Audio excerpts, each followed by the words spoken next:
الحمد لله رب العالمين والصلاة والسلام على رسوله الكريم وعلى آله وصحبه أجمعين وأشهد أن لا إله إلا الله وأشهد أن محمدا عبده ورسوله. أعوذ بالله من الشيطان الرجيم من همزه ونفخه ونفثه. الذين استجابوا لله والرسول من بعد ما أصابهم القرح للذين أحسنوا منهم واتقوا أجر عظيم. الذين قال لهم الناس إن الناس قد جمعوا لكم فاخشوهم فزادهم إيمانا وقالوا حسبنا الله ونعم الوكيل. فانقلبوا بنعمة من الله وفضل لم يمسسهم سوء واتبعوا رضوان الله والله ذو فضل عظيم. إنما ذلكم الشيطان يخوف أولياءه فلا تخافوهم وخافوني إن كنتم مؤمنين. سورہ آل عمران کی 4 آیتیں میں نے تلاوت کی ہیں. آیت نمبر 172 سے 175 تک. ان آیتوں میں اللہ نے فرمایا الذین استجابوا للہ والرسول، جن لوگوں نے اللہ اور اس کے رسول کے حکم کو قبول کیا اس کے بعد کہ انہیں پورے زخم لگ چکے تھے. ان میں سے جنہوں نے نیکی کی اور پرہیزگاری برتی ان کے لیے بہت زیادہ اجر ہے.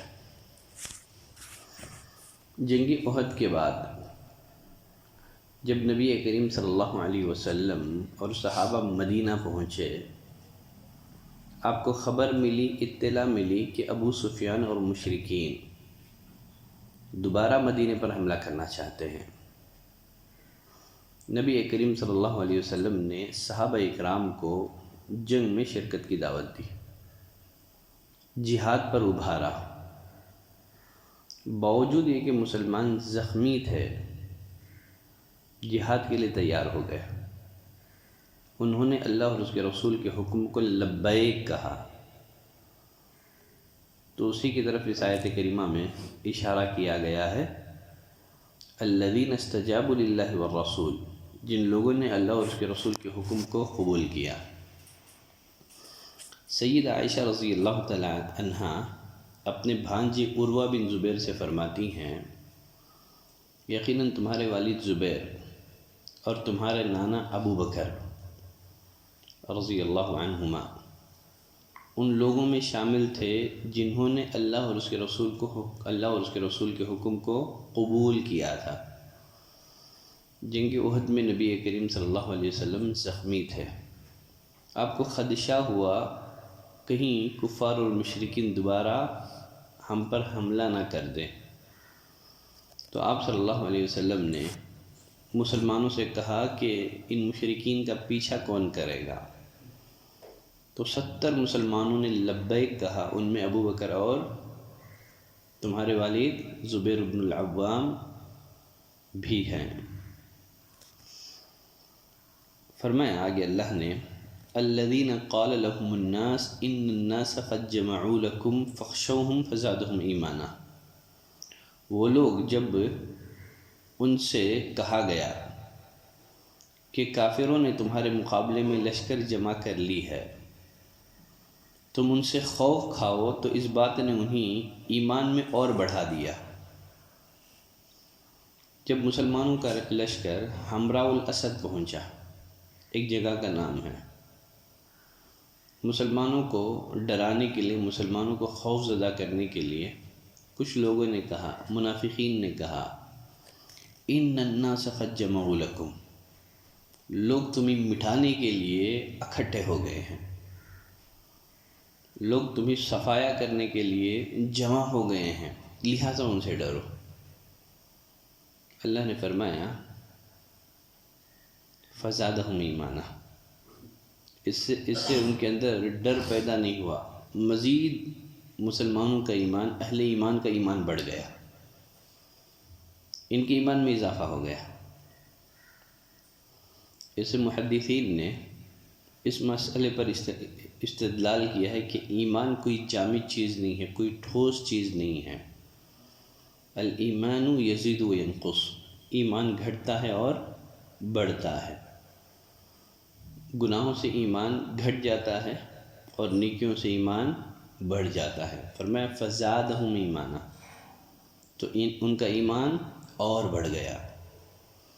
وقالوا حسبنا اللہ ونعم الوکیل، اور کہنے لگے ہمیں اللہ کافی ہے، وہ بہت اچھا کارساز ہے۔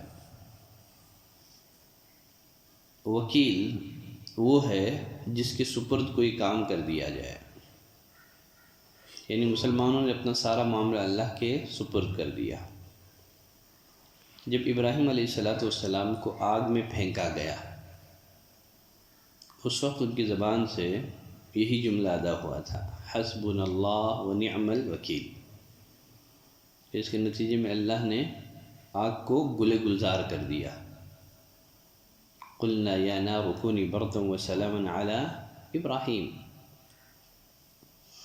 اسی لیے ایک حدیث میں نبی کریم صلی اللہ علیہ وسلم نے فرمایا کہ کیف انعم، میں آرام سے کیسے بیٹھ سکتا ہوں، میں سکون سے کیسے رہ سکتا ہوں، جبکہ سور میں پھونک مارنے والا فرشتہ سور کو اپنے منہ میں لیے ہوئے، اپنی پیشانی اللہ کے آگے جھکائے ہوئے، اپنے کان اللہ کے حکم پر لگائے ہوئے اس بات کا منتظر ہے کہ کب اسے سور میں پھونک مارنے کا حکم دے اور وہ سور میں پھونک مار دیں۔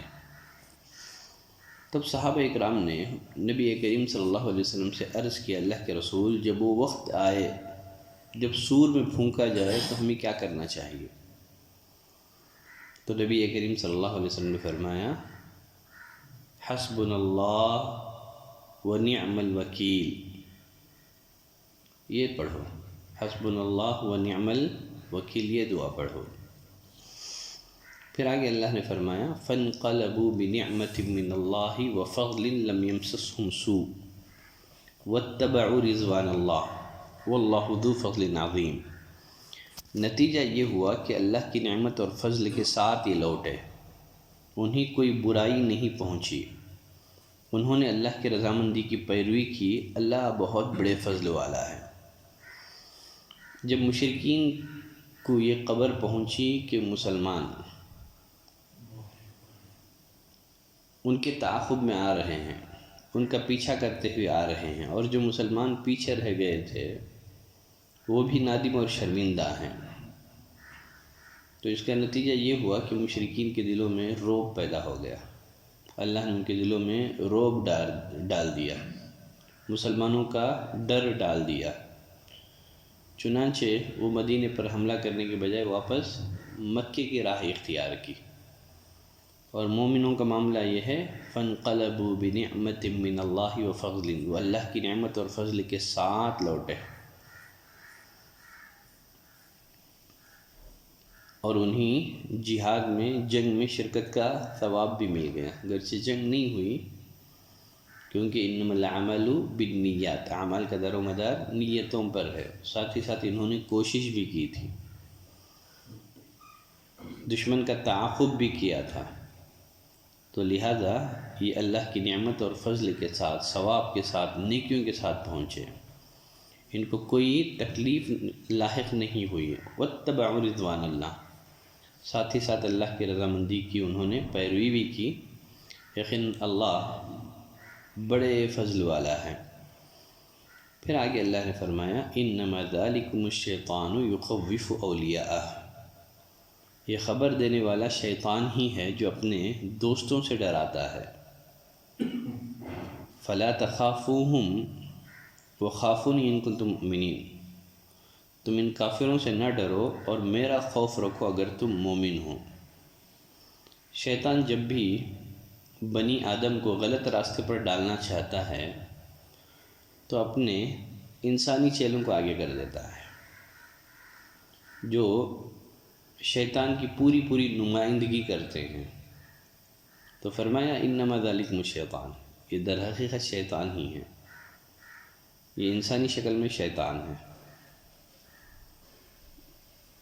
جو اپنے دوستوں کے ذریعے سے مسلمانوں کو ڈراتا ہے۔